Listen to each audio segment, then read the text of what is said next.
Si vous êtes débutant et que vous souhaitez connaître les étapes préparatoires avant de dessiner de bonnes en aquarelle, alors cette vidéo est pour vous.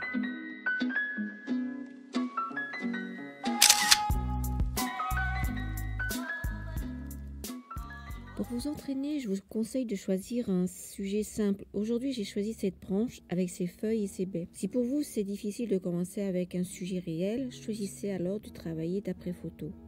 L'essentiel est que vous puissiez passer un bon moment. Avant de commencer, je vous souhaite la bienvenue sur ma chaîne. Je m'appelle Brigitte et je suis très heureuse de vous partager ces nouvelles astuces.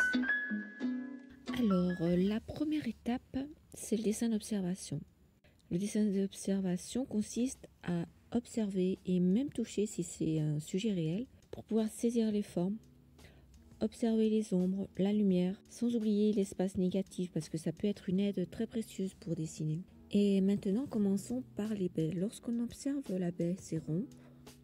On s'entraîne alors à dessiner des cercles, ensuite des petits cercles,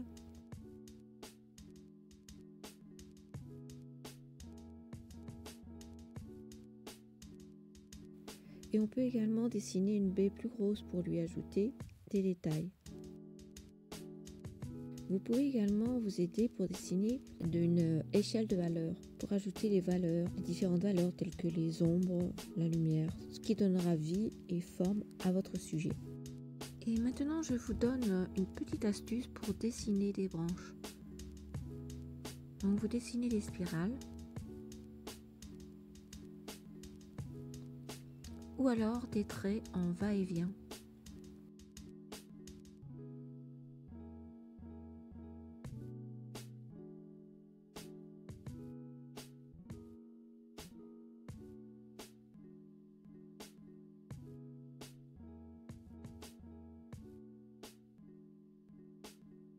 Vous pouvez utiliser les deux techniques. Et maintenant, poursuivons avec les feuilles. Donc, ici, vous voyez, vous avez une ligne de direction qui peut vraiment vous aider à dessiner votre feuille. Vous voyez ici, là, j'ai dessiné ma plante avec cette ligne de direction. Ici, la même chose. Ici, je vous donne un exemple avec une feuille de comment on appelle ça, je ne sais plus, bref. Pour vous aider, vous pouvez faire un cercle avant de dessiner votre feuille ou un carré. Et ensuite, vous venez faire votre dessin. Là, je vous donne quelques astuces. En fait, ces jeunes murs, c'est pas moi qui l'ai inventé.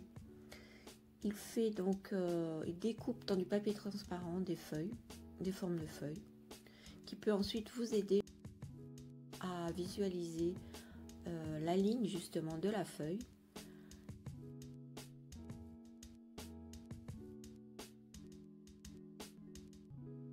Donc là, par exemple, je dessine la ligne de direction et je viens ensuite dessiner ma feuille. Et voyez, on peut voir par transparence la ligne, donc c'est vraiment une aide pour débuter. Voilà, donc je voulais vous le faire partager. Ensuite, vous venez donc effacer vos lignes préparatoires.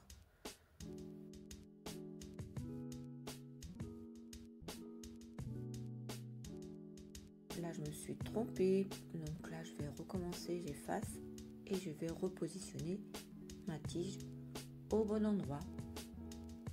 Voilà.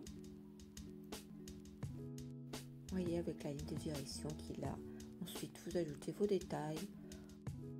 Maintenant, je vous propose un petit exemple pour dessiner les tiges. Donc, avec votre crayon, vous y allez légèrement comme ça. Hop.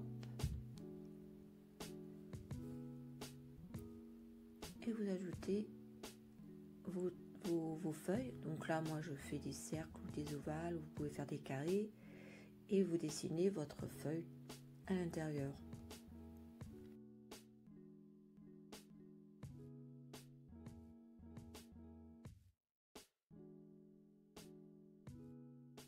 Alors maintenant, nous allons passer à la deuxième étape, c'est-à-dire le choix des couleurs.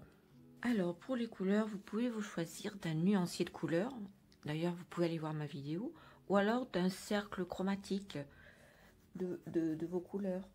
Donc ça, c'est très très utile pour choisir vos couleurs, vos teintes de couleurs. Donc là, je regarde mon nuancier.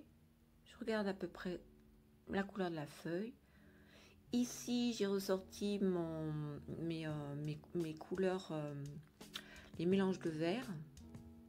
Donc là, je choisis du bleu de Prusse avec du jaune auréoline et puis je vérifie.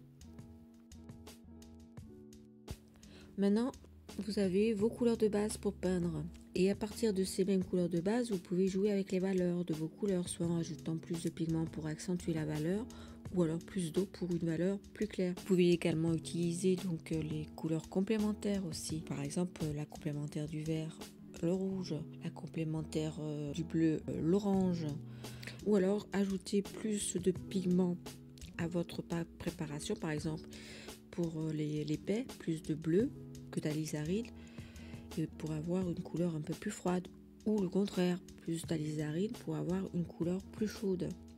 Donc vous pouvez jouer comme ça les contrastes. Donc pour résumer, vous avez vos couleurs de base, vous pouvez jouer comme ça avec les contrastes, les valeurs, les températures, pour chaque compartiment, là pour les baies, pour les tiges et pour les feuilles. Vous pouvez rajouter vos complémentaires. Vous n'êtes pas obligé de mélanger les couleurs complètement. C'est même plus intéressant d'ailleurs d'avoir des couleurs pas toutes mélangées complètement. Voilà, donc testez.